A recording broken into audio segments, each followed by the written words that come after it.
the first thing you try, it's sort of like when you factor, the first thing you try is GCF. Right? And that saves people's ass, when they try to do something weird with something. I mean, really, it's just an X comes out and you're done. The first thing you try when I ask you if a series converges or not is you just take a look and see, is the sequence itself going to 0? Right? Because if the sequence in there, if I have a series, if this limit is not 0, then the series must diverge. How many of you guys have ever taken like a logic class? Anybody ever taken a logic class? None of you? Nobody. One person. Hey, how you doing? So people don't understand the if-then statement as well as they think they do normally. Because the opposite of the statement is not if the limit's equal to 0, then it converges. That is not the opposite of the statement. We know that's not true. If the limit of this is 0, then what can I say? It might converge. I then have to have, and that's what's going to start in 11.4 is we're going to learn more and more tests to see if it does converge. The only thing we can do so far is if I think it might converge, what's the only test we have right now? And what might suck about the interval test? I might get a function that I can't even integrate at all. It might be really difficult or impossible. Right? So then we have to come up with some other tests. Cool. Okay. So that's one thing. So the real opposite of this would be if the series converges.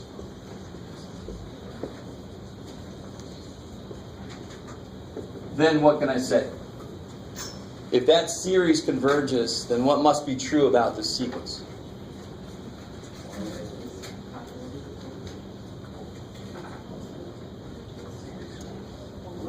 In order for this to maybe converge, what must be true? This must do what?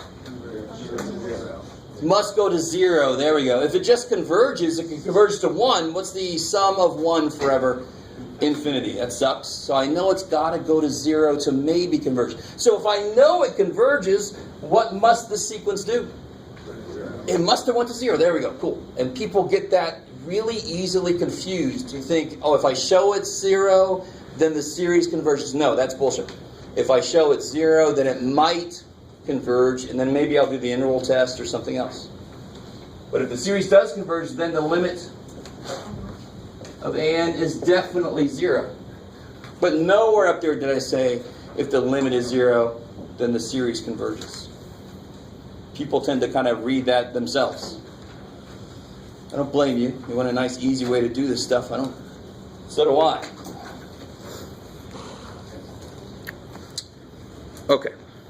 So any specific questions from homework before I just start going off in tangents? Yeah. Number 48 on Yeah, no pun intended somehow. My first class, we're just getting into trigonometry, so there would have been, they would have been like, oh, that's good job. Which one? 11.1? 48. 48. Oh, good, yeah. That's the one, yeah.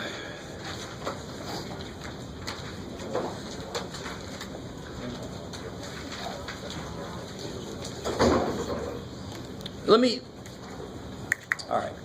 Officially to do this problem. Question. We've looked at problems like this before.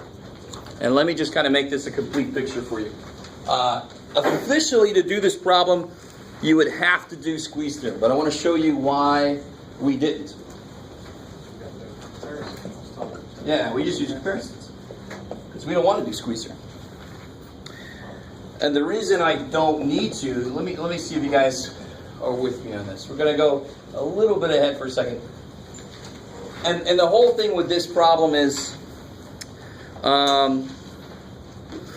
determine whether the sequence converges or diverges. How can I say this?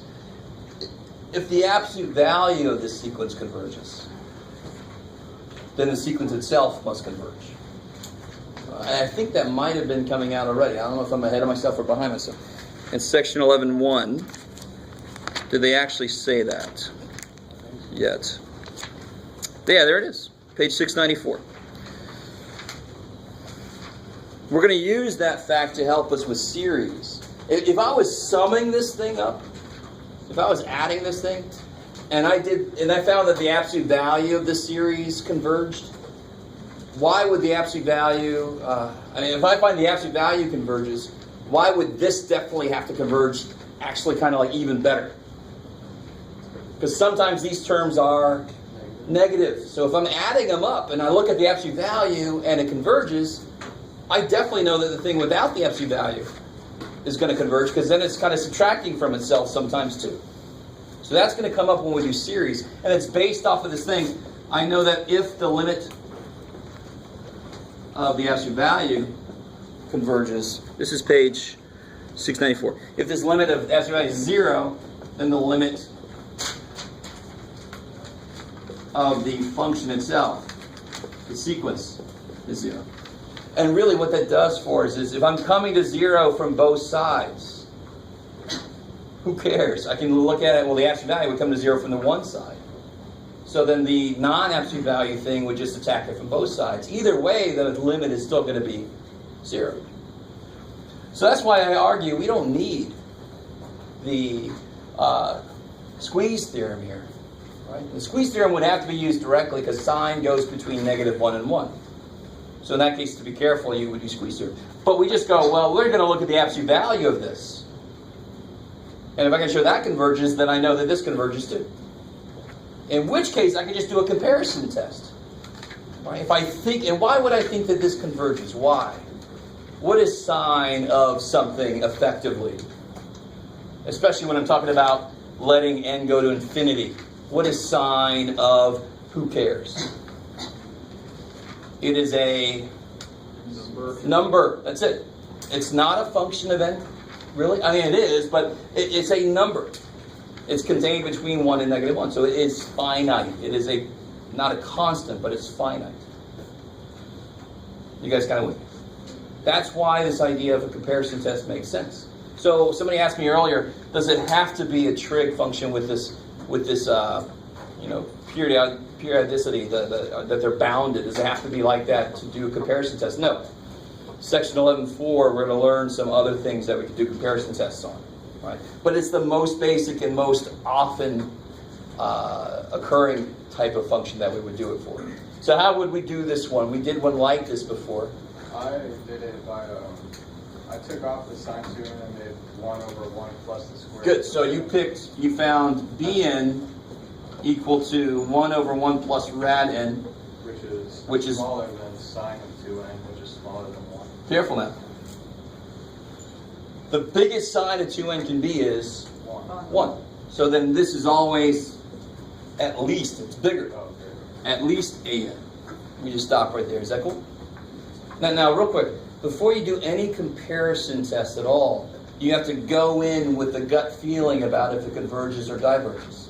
It's going to change whether you want a bigger or smaller thing to compare it to. So why did I go in thinking that this converged? Probably because everything I just argued. The top is effectively a number, a finite number. And the bottom is going to infinity. So finite number divided by infinity is 0. So I know it's going to converge. I pretty much know it's going to converge to 0. So I want to find a bigger sequence, right? A ceiling that converges. So I got no choice but to converge also. How we doing? So definitely this sequence is always at least as big as that sequence is. Because sometimes that is 1. So you can just make it 2 if you want to. Who cares? And what does this sequence do? What's the limit as n goes to infinity of Bn? 0. So since this converges, that one does too. And this goes to 0, that one must also. Because it's always, if I'm looking at the absolute value, it's always positive. So it's going to 0, that one's got to also go to 0. It's kind of like bounded below by 0. All right. You guys, how do you feel about that right there? So it's how you can utilize comparison tests to do this kind of problem really easy. And right now, it's mostly just going to be sine, cosine kind of things. Right? Or even arctangent, because what's arctangent contained between? Yeah, negative pi over 2 to pi over 2. We've seen that before somewhere. I can't remember where. Yeah. What if we didn't recognize that you can use absolute values right away? The first thing you notice is I can use squeeze theorem. Beautiful. Squeeze theorem kicks ass. Like I said. Yeah. Oh, so what would it look like? Use squeeze theorem since the 2 is on the inside of that sign. It does not matter worth anything. Between negative 1 and 1. Sine of blah is between negative 1 and 1. Okay. The only way you can change the amplitude, of course, is by a multiple on the outside. Okay. Yeah. Okay, that makes sense. Yeah. Can we do 11.2 number 54? I think we talked about it a bit. I just couldn't remember how to do it. Oh, yeah. Oh, 40. I think it was 11.1, right? Yeah. 11 to which number? 54? Oh, yeah. All right. So I think they do an example like I showed you a much quicker way to do this kind of problem. They do an example, I think. Let me see if that was this version of the book. Yeah, back on page 707. So what they do, if you look at the example 5 on page 707, if you can, they have 2.3171717 forever. And they do it by writing that as a series.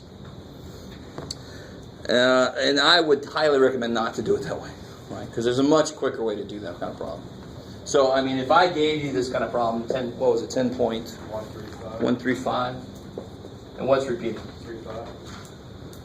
Do you guys remember? I showed you this, right? Didn't I?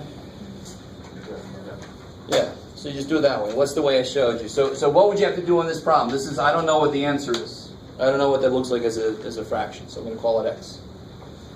How many times do I have to move the decimal over to make this work correctly?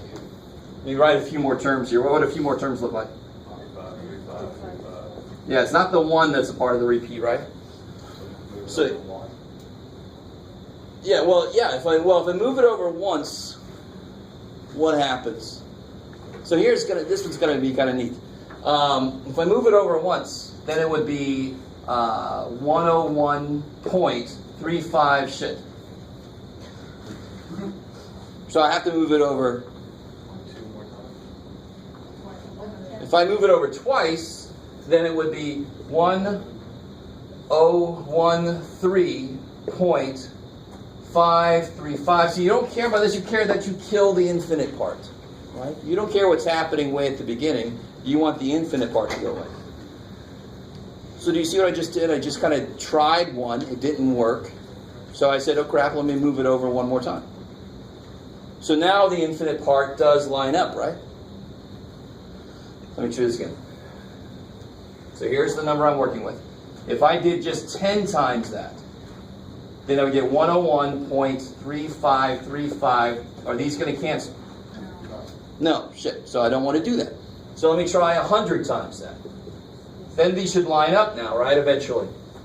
So now it would be 1013.535. There you go. Now these are going to cancel, right? When you subtract. That's the idea behind rewriting repeating decimals as fractions. Make the infinite part eventually line up. You don't care what happens in the first 18 billion places. Thankfully here it's just the first one place. As long as forever after that they match up. Because then it won't be infinitely repeating. So what happens when you subtract this minus this?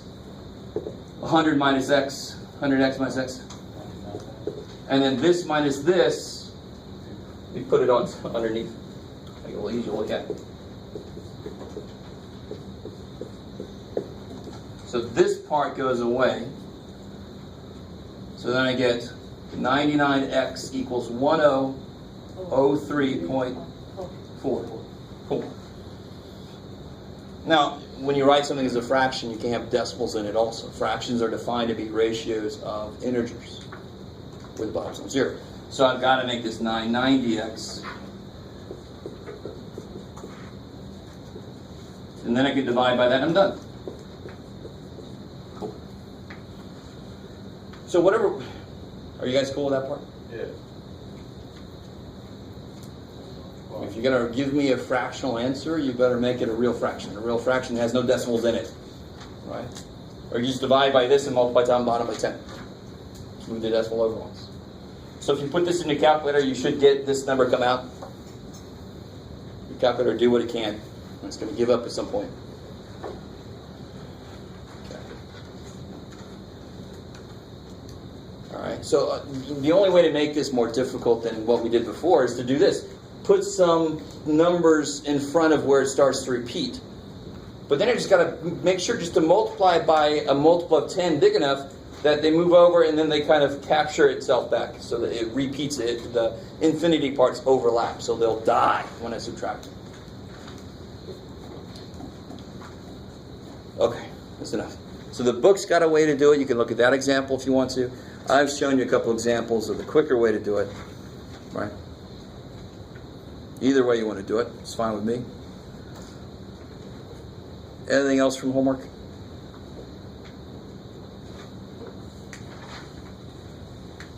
Okay, yeah. 11.3, number 30.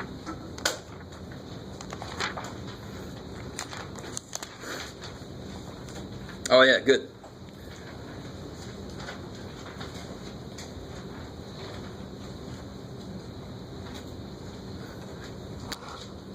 So number 30 looks,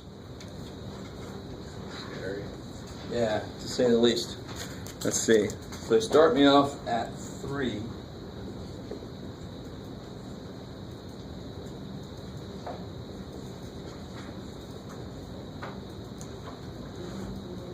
Oops.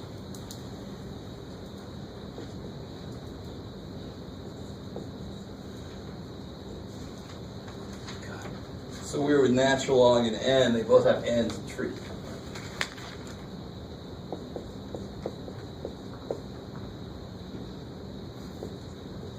Okay. So they want to know for what values of p will that converge. And they do an example. Of course, the example they do is much simpler, right? The example they do is just 1 over n to the p. Yay for them. So we're going to do exactly what they did, though, right? If I want to use the integral test on this, let me say it a different way. If I need to use the integral test on this, to do this problem, what do I have to do first? What do I have to do as I write that down? Yeah, do what now? Integrals have to go across real numbers. Real values, not just n, not just 1, 2, 3. So I have to look at this, guys. And I know this seems like a little. So I just got to make everything in terms of x now, which will make it much easier for me to write. When you write ln, you think you've already written an n, but you haven't. It's kind of freaky. And what would the limits of course be? Yeah, 3 to infinity. Good, cool. Now, and real quick, what are the requirements that even I kind of need to check before I do this that tell me the integral test will work? What 3 things does it require? The function has to be continuous, positive, decreasing. I like it. Well, the nice thing about natural log is it's kind of a gross function, but it's definitely continuous on its domain. So this whole thing is going to be continuous. Is it decreasing and is it positive? Well, it's definitely going to be positive, right? Let me be careful with how I say that. Natural log is negative if its input is less than 1. Is that cool? Do you guys realize that? Remember that? Okay. Because it crosses the x-axis at 1. So if I'm starting at 3, this will be the input of this ln is ln of 3, which is bigger than 1. Thankfully, right? And of course, the big input of this ln is n, which is 3. Cool? So it seems to me like this whole thing is definitely going to be positive. That power p, is it going to make it become negative or positive? The only thing it could do is to make it become positive if it was negative. It's not going to make it go negative. Is that cool? If I squared it, it's already positive though, so who cares? So it looks like I got 2 of the 3 so far. It's continuous, because it's a ratio of continuous functions. Right? The bottom can't be 0. It's positive. So the only thing I'd like to check is to see if it's decreasing. It's a finite number over an increasing number, right? Yeah, this bottom is certainly going to increase. Where do we have to be careful? It kind of depends on what P is. Yeah. So I think. Oh, let's see. If P is negative. If P is negative, what happens? This will actually effectively be up here, right? And then it has a chance to be non-decreasing. You guys with me? In fact, if P is negative, if that goes up here, then the limit is probably not going to be 0 anymore, right? You got a ratio of these natural logs. It's probably not going to be a 0 limit, right? So we already know that for the P test, for the P series, P's got to be greater than 1. So this is not going to end up being 1 probably, but the same kind of idea applies. If P is less than 0, this would go up here. That's going to throw us off. So I won't let P be negative. So this will stay down here. And then this is still getting bigger as x gets bigger, and this is getting bigger as x gets bigger. So this whole thing must be getting bigger. How we go so far? So we won't allow P to be negative going into this, so that things are okay for the requirements. So we can just say that. The beautiful thing is they want me to know what P values makes this work, so we already know those wouldn't make this work. So we throw them out before we even start the interval. Okay, now comes the exciting part. How the hell do you integrate this thing? So Beautiful. And what, now this looks completely disgusting, but what part of this is stuck inside of something else? Well, actually, this whole thing here, right? Yeah. It's stuck inside the P. So if I and so I'll try this, and I pretty much know it's going to work, but if it didn't work, then I would just, try something else. But if I let U equal ln of x, and we should definitely not have any, we should pray for, please, Jeff, ask me to take the derivative of almost anything you want me to. Because derivatives, you can sink your teeth into. They're very direct. They're not as freaky as integrals, nowhere near. So this derivative should be easy. So how do I take this derivative? I take the derivative ln of this 1 over that times the derivative of the inside, which is right there. That's nice of them. So there's a reason they made it that ugly, because the minute they put that there, they had to have that there to let this work for you. Yeah, that's where I got lost, because I was just trying to make U ln of x, because I Oh, saw yeah. 1 over x. Yeah. I had no idea what to do with that. That won't be nice. So now that I know that this piece here is my du, let's see, where am I at? And what should I do here for the infinity?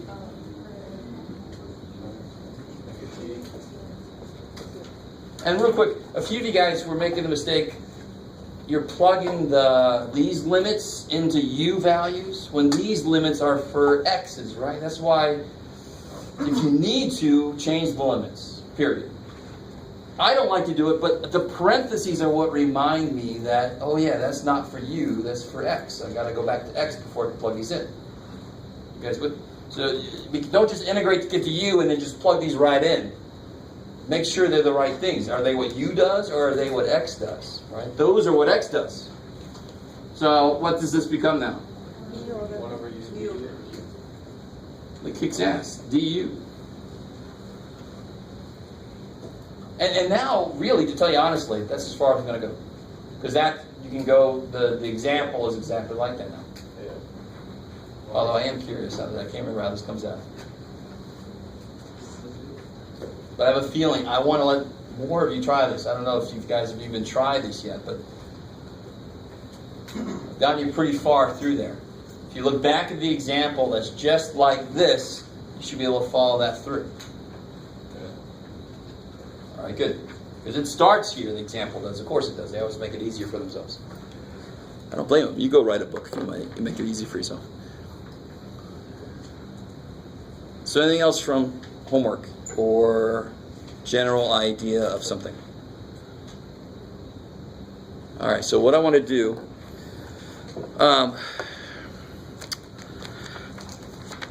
so most of you guys probably do not have your book. It's the sense I get. So let me do this. I want to put a few problems down up on the board. I'm going to start with the last thing we did, which is section 11.3, the interval test. And before you get too far, anybody not get that handout for section 11.3?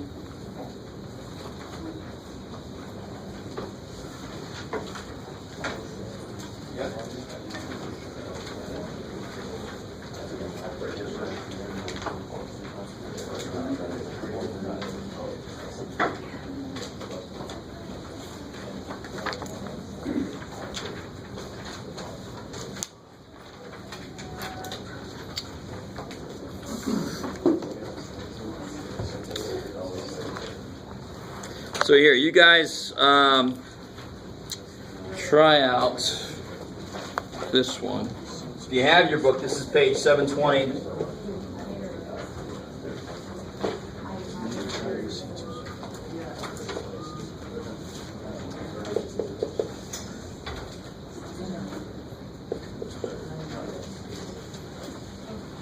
think that's the one I gave on the practice test. Number 5. No, screw it. Number 6, yeah. Is this one I gave on homework? Oh.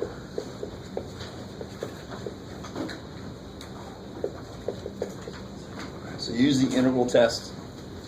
First, verify that you can use it, right? And so I've got that down here. It's got to be positive, decreasing, and continuous.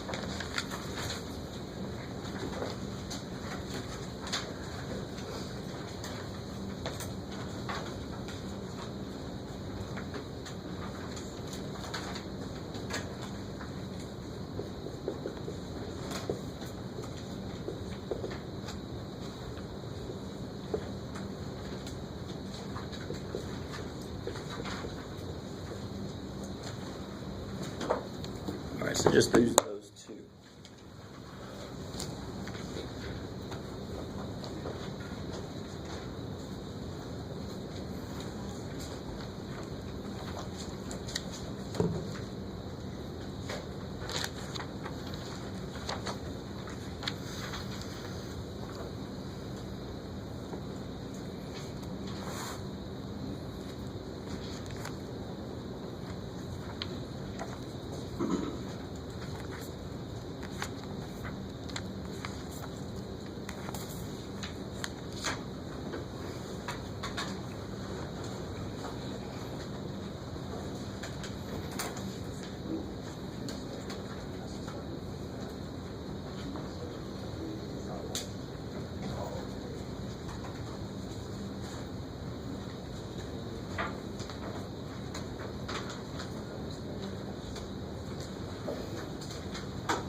does that have to do with the series? The question's all about that series. That's all we can say. Right? That series is good. Because that's like the upper bounds of that series diverging to, but that's not really that divergent. Doesn't have to be zero. Oh wait, that's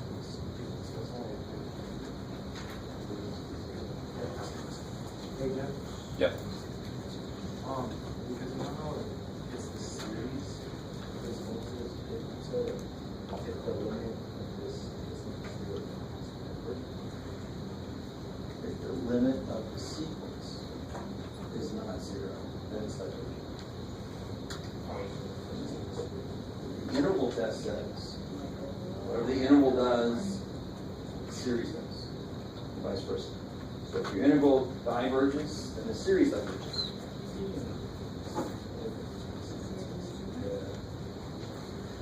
Yeah, trust me.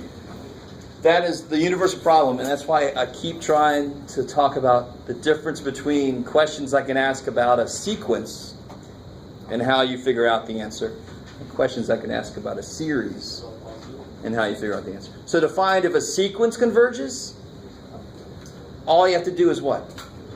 Take the limit and look at it, right? To find if a series converges, that's a lot harder.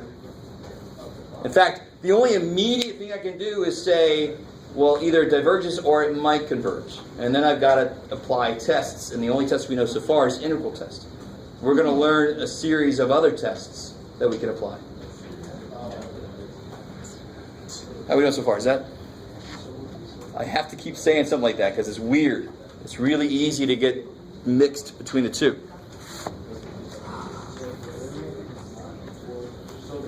So this becomes.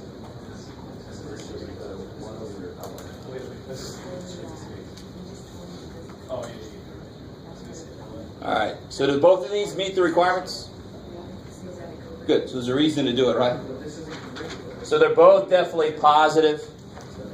They're both definitely decreasing, right? And they're both obviously continuous because they're ratios of continuous functions. It's going to be continuous on its domain. Okay, cool. So then I'm allowed to do this. So how do I set this interval up for number 6? From 1 to infinity.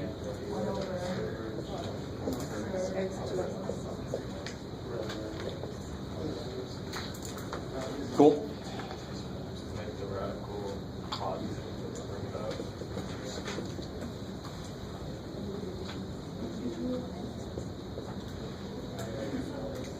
So, the interior of the square root is linear. I keep saying this too. The coefficient of x is 1.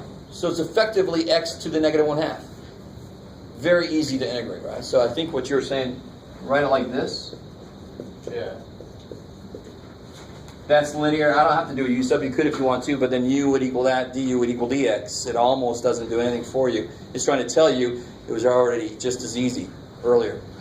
So when you integrate that, when you integrate something to the negative 1/2, what happens? 2.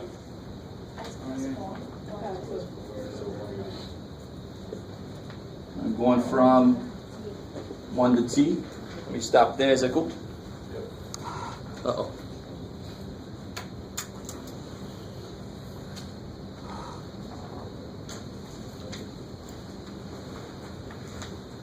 All right, now you apply the limits.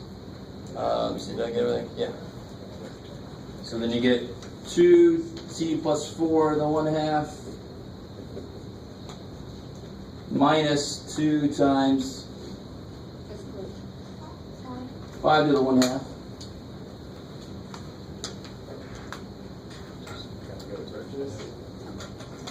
And what happens to this first piece? Yeah, so this is gonna go. This is divergent. So minus anything doesn't matter. So since this integral diverges, this series also diverges. Good. So I appreciate some of you guys are doing it. It doesn't have to come out to 0. right? So you really got to keep it separate in your brain that the integral test says something very specific. Whatever the associated integral does, so does your series. It's that direct. It doesn't have to equal 0. It just has to equal something not infinite, right? Just any finite number. What is, if it does equal a finite number, like this is going to, if I remember correctly. Does it? Yes. What does that finite number have to do with this series? That's all it tells you. That's all it can possibly tell you is if this converges or not. The number I get has really not much to do with what this is. It's kind of a bound on it, but that's as much as I can say. So let's do this, and I'll say it again when we get there. Here we go. What would the integral look like for this? Let's go ahead and bring the limit in, just save some time. So 2 to t. 1 over x ln x squared. And we just saw one that was just like this. Be real careful. Can I take that 2 down? No. Why not? Because the property says the function inside the ln has to be raised to a power. This is the ln itself being raised to a power. So it's real. I see that all the time, but that 2 cannot come down. Well, it doesn't change how hard or easy this is, right? What do you let u equal? Yeah, you pretty much let it equal ln x whenever you need to. And then du 1 over x, thank God it's in there. 1 over ln x squared. 1 over u squared. Yeah, good. So then you get integral 2 to t, 1 over u squared, du, limit. And of course, what's the integral of 1 over u squared? Yeah, good. Negative 1 over u. So you'll have limit t to infinity, negative 1 over u from, and that, what was u? Yeah, let me bring x back in. I'm not doing my little thing anymore. From 2 to t. Let me stop right there. The few papers I saw were doing this fine. It's cool. All right. And so, bringing this up here.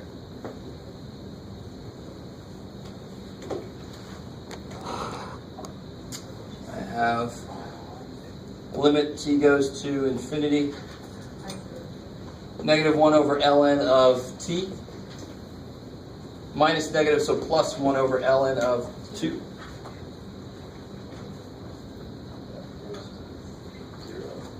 Yeah, this goes to 0. So I get 1 over ln 2. This converges. So the series converges. Yes, sir.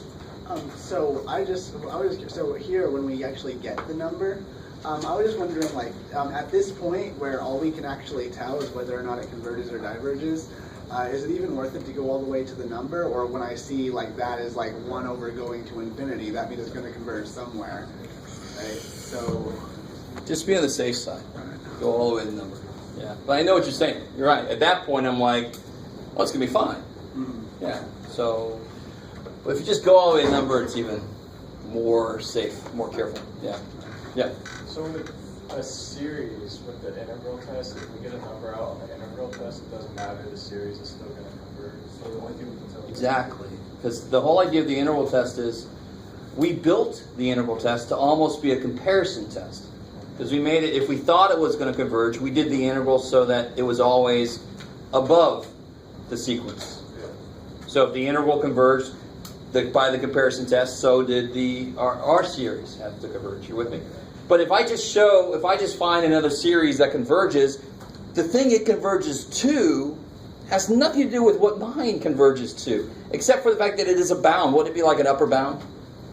If I found a series that's always bigger than mine, and it converges to 3, mine has got to converge to something less than 3, because that other series is always bigger than me. So the integral test is really just a comparison test, and that's sort of how I try to teach it. That's why they did, if you look at the pictures, on one they had the rectangles going under, because that's the one where we thought, I think it's going to converge, so let me get an integral that's bigger than it always. So it's a ceiling. And the other one, it was the rectangles were over, and that's when I thought it was going to diverge. So I get an integral that was always below it. And sure enough, that integral diverged, so did mine have to diverge. Right? As I'm slapping myself. Okay, maybe. That's what I really want you guys to understand. Is the integral test is just a type of comparison test. And the only outcome you can get from a comparison test is whatever this guy does tells me what my guy does. That's it. It doesn't tell me specifically what I converge to. Right?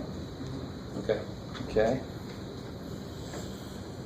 All right, so how do we feel about integral tests in general there? And I want to ask you something. Talk about comparison tests. Why that first one? Why going into it should you've already known it was going to diverge? Yeah, what's the power at the bottom basically? Which is less than, so that by the p-series idea, I knew it was going to diverge. How could I use a comparison test then, instead of an integral test? Compare it to 1. Or compare it to anything like 0.9. No, you got to be careful. You got to be careful. You got to compare it to something that's built off of itself. I mean, I just can't say, well, because 1 diverges, so does mine. No, there's got to be some connection between the two. I got to be able to show that mine is always bigger or smaller. And the easiest way to do that is just to adjust what I have a little bit. So if only that stupid 4 wasn't there, right? So if I think it diverges, in fact, we know it does, but even without doing the integral, I just go, okay, that's going to diverge. It's almost a p-test thing, p-series with 1/2. So what do you want to find? This is my an. If I think it diverges, I want to find a bn that is bigger or smaller. You do like 1 over n. Bigger. So if you, now let me say this. You ready? So if you think your series that you're looking at diverges, you want to find somebody smaller that diverges, then I gotta diverge. If somebody bigger diverges, what can I do? Anything. I got a lot of space to do anything I want to. If somebody smaller than me diverges, I only got one option. I gotta diverge too, right? So if I think it diverges, it's the floor idea, pushing me up to infinity. If I think I converge, I want to find a sequence that would be bigger than me to be my ceiling, so I can't get out of there, right? Do you guys get that idea?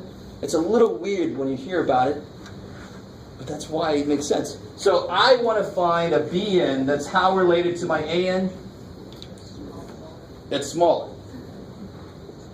or equal to at most, right?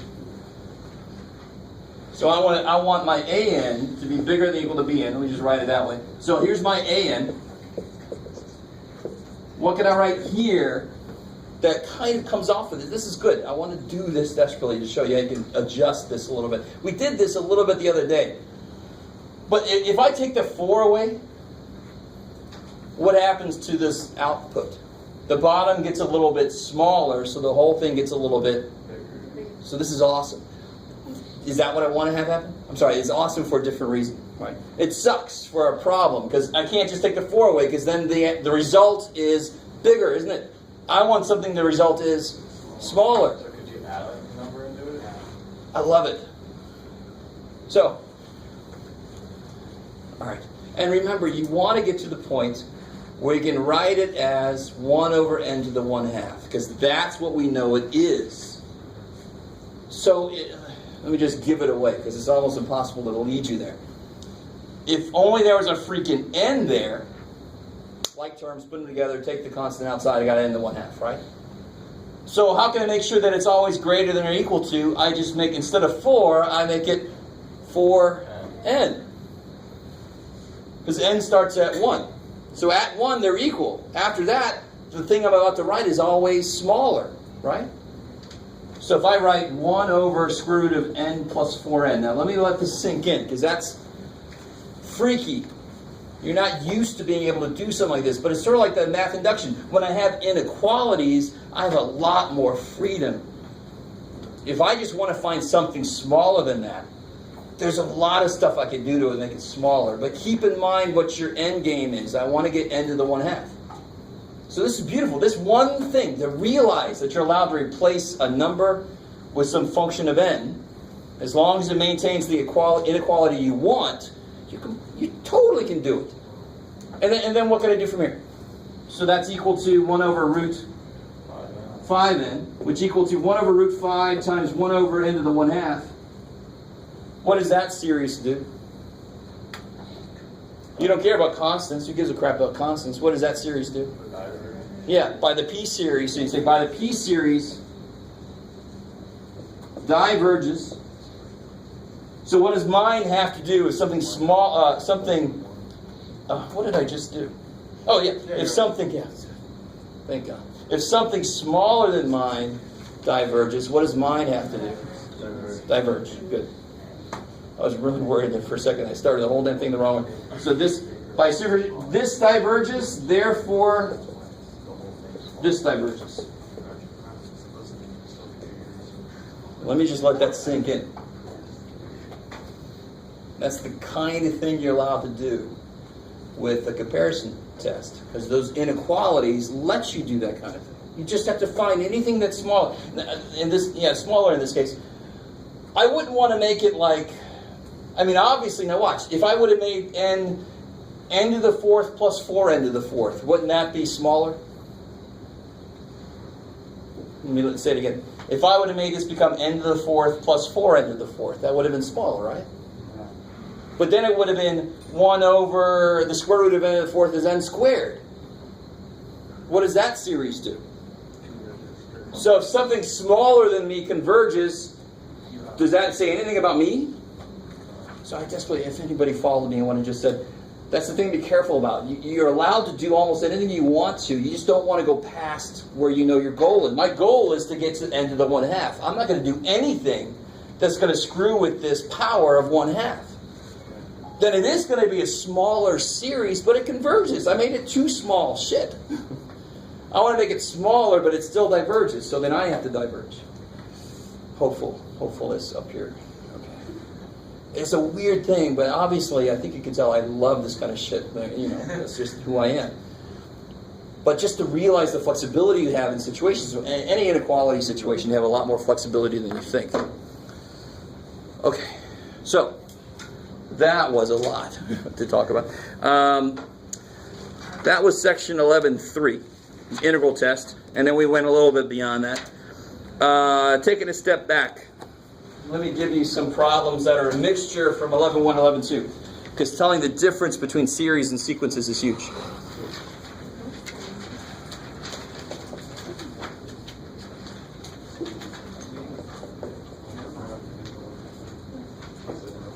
Let me see.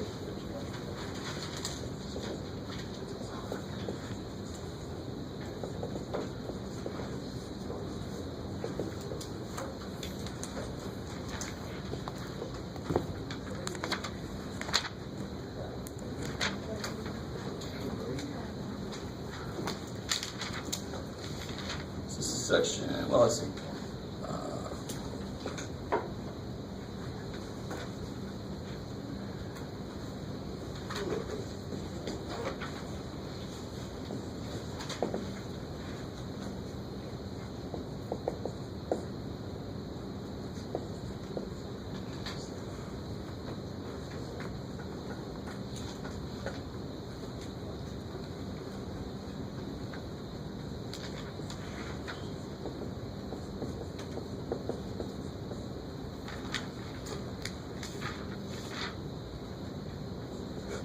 I won't change it.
exact.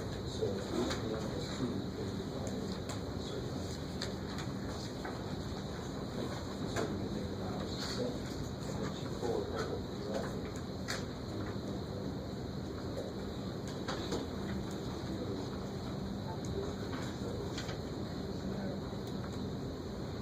Yes, so if you have 3 to the n times 3 squared, equal to that. So then you imagine the powers of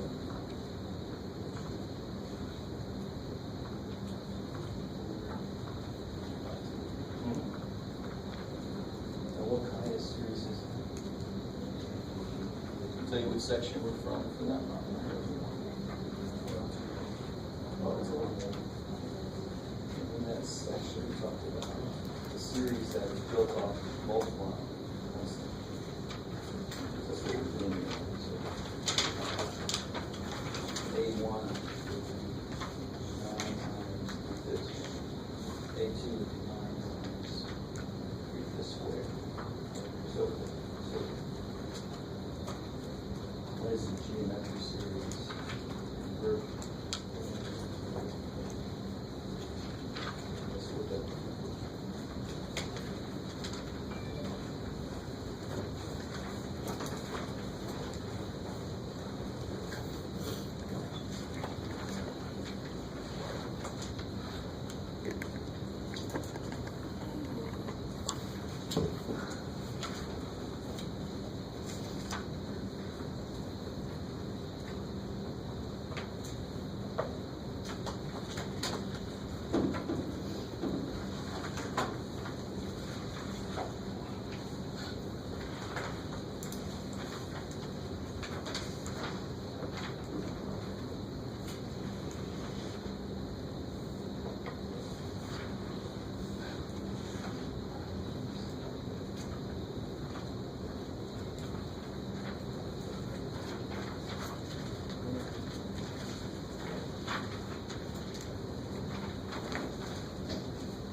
You know, for this problem, you don't even need to know it's geometric, really, because the only question is it convergent or divergent? So, infinity over infinity.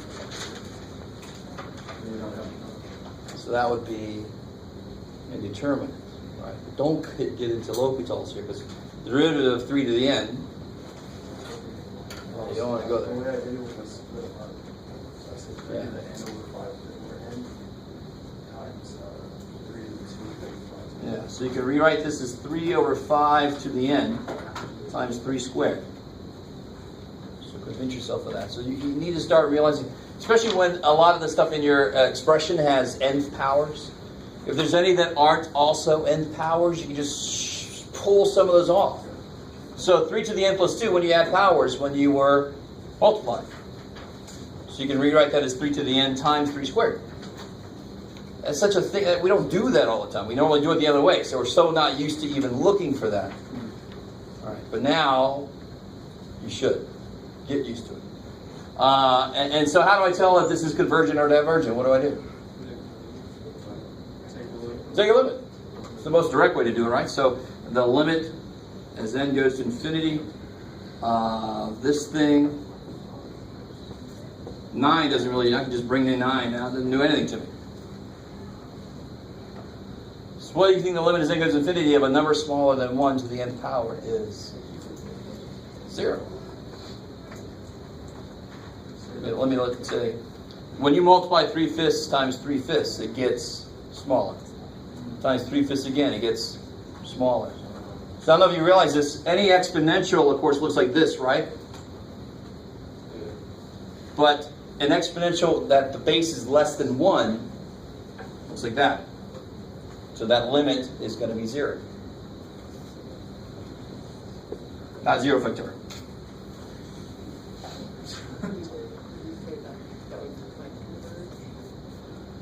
Now, is this a series? So does this converge? Yes. What does it converge to? 0. There. If this was inside a series, by doing this work, what did I just show? Series would converge. Might converge. And then I have to do a check.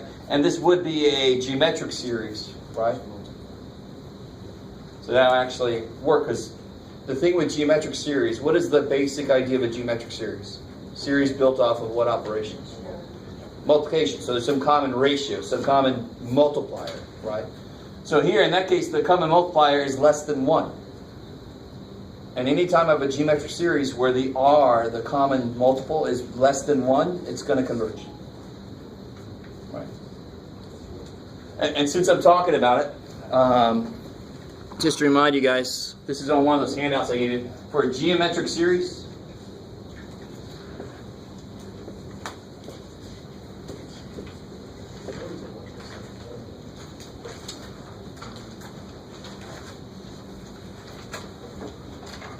if r is, absolute value of r, if that's less than 1, this converges to a over 1 minus r. I don't know if you guys, we talked about that before. I don't know if you remember. Really easy to forget that, but you probably don't want to do that anymore. Probably want to know that. The thing that kind of sucks there is that stupid n minus 1 power. So let me take this problem a little bit further than I asked, just to show you a problem that I might ask you on the test. Taking that further, if that was made into a series, this series, I need some room for it. Let's see.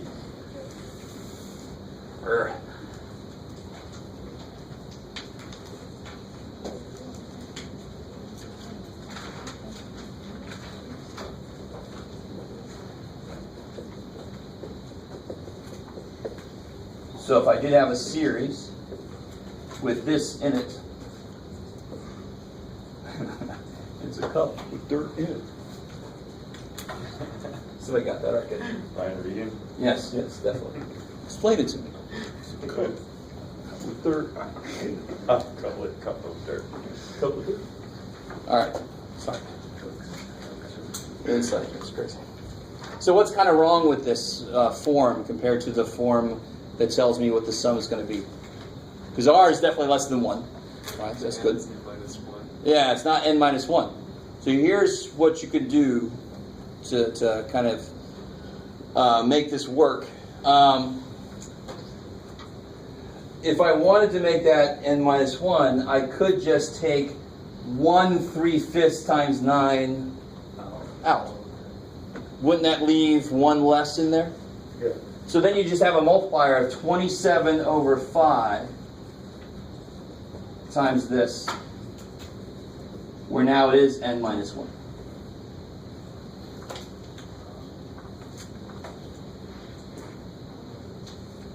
So your 27 over 5 would be your first element, your first sequence element. So that would be the A. That would be what keeps getting multiplied, right? So the sum, this would equal that. 27/5 divided by 1 minus r. R is 3/5.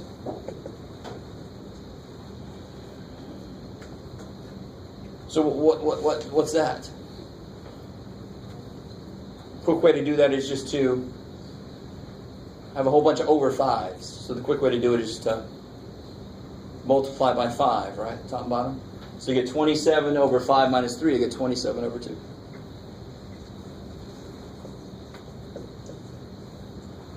So if I kept going, if I kept adding this up, 27 over 5 plus, what would it, 81 over 25 plus, and so forth. Do that forever, you would get to 27 over 2. That would be the result if you added them up forever. Okay, maybe. So geometric sequence is a really good example of one that goes to 0 if r is less than 1, and it goes to 0 fast enough so that it does come to a finite number. It doesn't overlap too much. Again, it's like 0.1 plus 0.01. Okay. Maybe. So what about this guy? What can I do with this guy? What we talked about him before.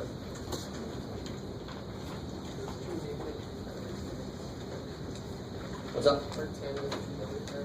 Good. So arctangent is bounded. It's good to know. Since arctangent is bounded, It's a finite number or a growing number. exactly. So as a student, I would very often not even do the comparison test. Because the more you understand, the less you should have to do. That is a finite number divided by a big ass number. That's going to go to freaking 0, right? Which means this converges to 0. Now, if you did want to do a comparison test, if you think it converges, you have to find a sequence that is...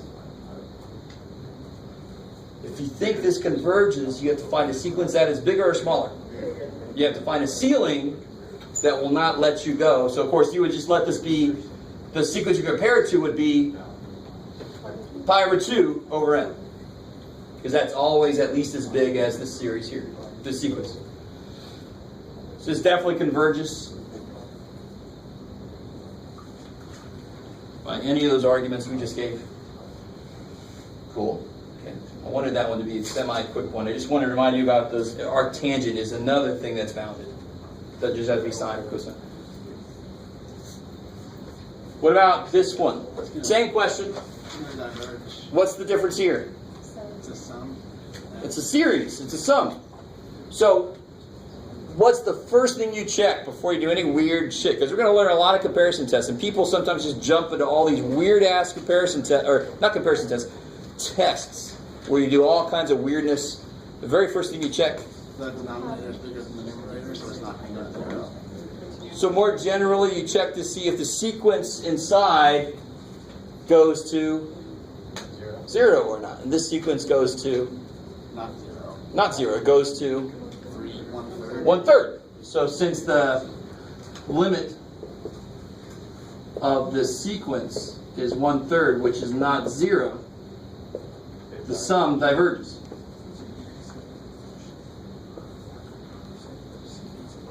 Because eventually it's like adding 1/3 forever.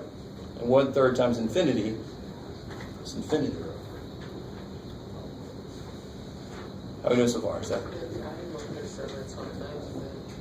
Well, yeah. If you add 1/3 5 times, it's 5 times 1/3. No, that gets bigger. 5/3. Yeah. Could the same logic be used for the next one, since pi is bigger than 3? So you always know. Kick ass. So the next one is a what kind of series? Geometric. Geometric. I love it. Because you keep multiplying by pi over 3. But r here is how related to 1?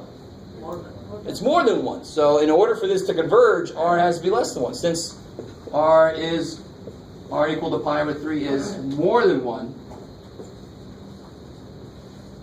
divergent. So of course I had to give you a follow-up. I had to give you my own.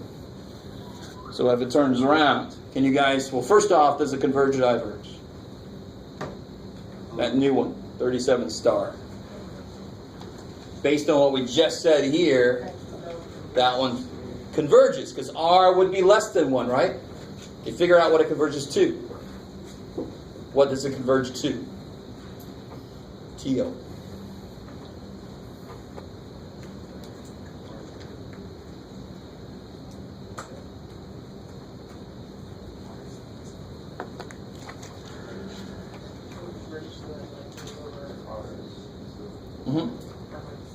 A over 1 minus r. That's the form of it. So here, r is, what's 3 over pi? What's a? What do I keep multiply 3 over pi by? What's here? 1. Sweet. So a is 1. That kicks ass. So s is a over 1 minus r. The sum of this series, this is what this the screw it. The sum of this sequence is a over 1 minus r. A is 1. R is 3 over pi. How do you simplify that? I over pi minus. Good. Do the same thing you did earlier. Multiply by pi. Kill the in there fraction, right? Pi over pi minus 3. You know, whatever the hell that is. Yeah. How come you didn't have to do the n minus 1 part? Because it's just k. Or Oh, well, that's a good point. Well, because it starts off at 0. I knew there was something there. Yeah. See, this would start off at 1. So now watch. Here's the flexibility you have with these indices. And an index is like k. It's not really a variable. It's an index. It's what that varies from to. So if I did make this become 1, how do I make this the same exact series? Make k bigger. This is supposed to start at what? 0. So if I make that 1, how do I make that start at 0? There you go. So if it starts at 0, the formulas are all so much easier. It's just direct. If it starts at 1, that's when you need that stupid n minus 1. That's when you have to do the weirdness we had to do over here. Because this one started at, where'd it go? These are assumed to start at 1, if I don't give you anything. This one started at 0, kick ass. I don't have to worry about it. I don't know if you guys see that. Yes? It's the kth term and it starts at 1, you have to do k minus 1. You have to make the k minus 1 show up. Exactly. In fact, even better, what's the first term? If I let k equal 0, what's the first term? Anything to the 0 is 1. Thank you so much. Right? So if k is 0, I get 1. The first term is 1. So that's a, that's 1. The other one, I had to figure out what the first term was by bringing it out, looking at it. Maybe. Yes? so if it started at 2, what did you post this to? Or that not help us? Yeah, basically. Yeah. But you can adjust this to make it back to 1 or 0 if you want to, as long as you adjust the inside thing. And that feels weird. Does it feel weird? Or do you even to the point where you understand what you just said? The flexibility you have between these two. All you got to make sure is the first value this has is 0. So if I put a 7 there, I better not make that become k minus 7. And then it's exactly the same series. They're not different at all. I just said I'm going to start the 7th term and it's going to be, who cares? It's the same numbers. Right? Okay, maybe. That'll become a lot more important when we get into the test starting in section 11.4, especially 11.5. We're going to be playing with those indices a lot. So what did we say that is? Oh, Sean, 1 second. You guys probably want this. You get this to you. So we just say that it converges between series.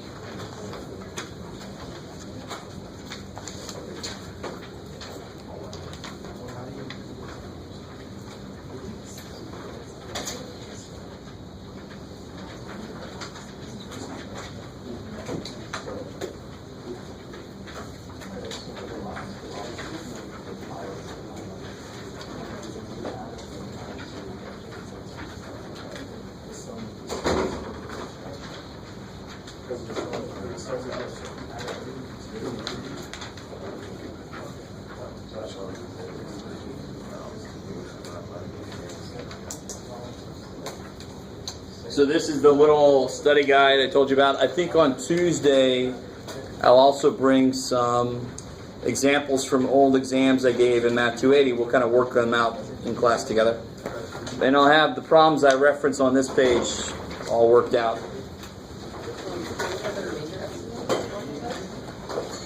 Yes. So for Simpson's rule, trapezoidal rule, I'll actually give you those. Right? They're really not that hard to memorize, but what the hell? Put them up there. Test is 7.6 to 11.3. Yeah, test is 7.6 through 11.3. Yep. So there's integral table stuff in there. The improper integrals. What am I skipping? What was 7.7? Huh? Approximate, yeah, the trapezoidal rule, all kind of stuff. And then the sequence series stuff through interval test.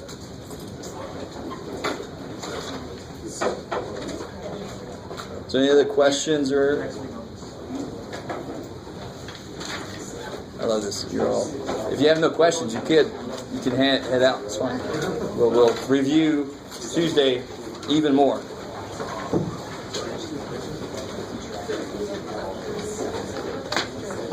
Yeah, we did. Well, that's we talked about that last time. Where if you add up to like a report, then you want to integrate from 4 to infinity, which is leading out. So the integral test itself was made by writing the associated integral sequence video. So only add to that sequence that we're using now.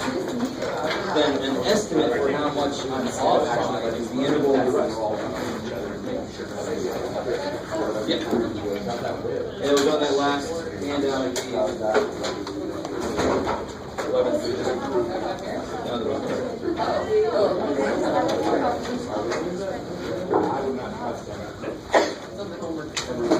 Oh yeah, it's in the section 1 3. Can you recommend? Sorry.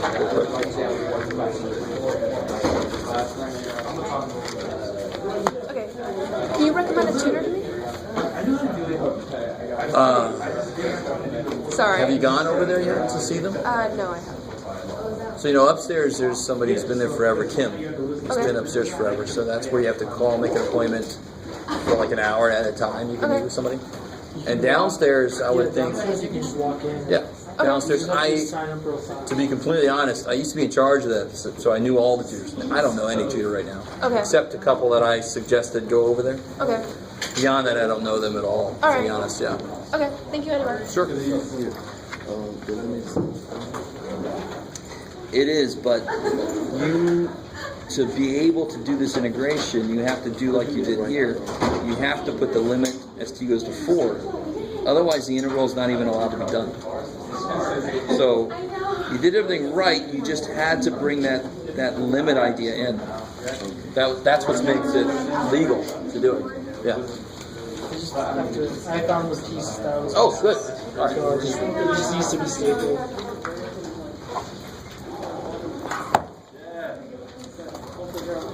I needed to list the last term. I knew how to do it. I didn't have time.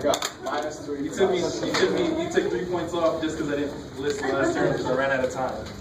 Oh man, I'm an asshole. If you would have given me 3 more seconds, still Minus 4. Most of the time, for you. I didn't understand. If n is 0, No. This for myself, I put I haven't done this yet. okay. I didn't understand what these were for. Just for reference. Yeah, take them off. Because I was allowing for some people to, you can start at 0, because I didn't really say, but it should start at 1. But that's why I didn't understand why. Okay. Yeah, you're fine. So, That apparently let me see. there was one class where the teacher graded on a curve and everyone got a 0. I'll give you those back. They rigged it that way on purpose though. No one wrote any of the questions. Can I take it earlier or later? Yeah. I think I filled out your thing, so you can even take it a day earlier or a day later. And there's nothing in class I need to come to? Or just like, No, just doing the test. Yeah. Perfect. Cool. Yeah. So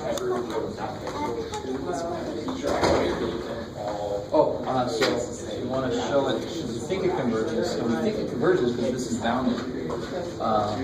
Then I say, I find it Bn is going to be greater than that, right?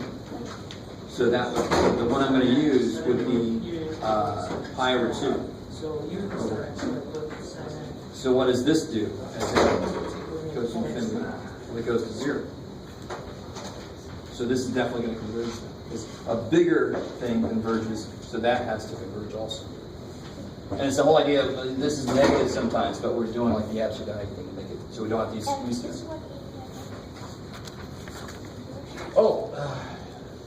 For a sequence, I just have to do the limit directly, and I'm done. It converges to 0. If this was a series, this wouldn't be good enough. This wouldn't say anything.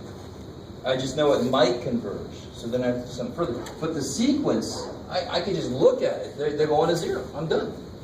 So a sequence is much easier to show it converges, right? Because I just got to show that they actually approach number.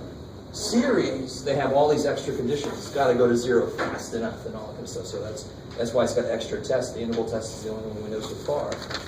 But we're going to learn a lot more tests. Is that consistent? That's a sequence much easier than a series. Yeah, because a series involves adding the sequence elements up, so it's always going to be harder to show as convergent. Because it's got, if you're adding, there's a lot more ways you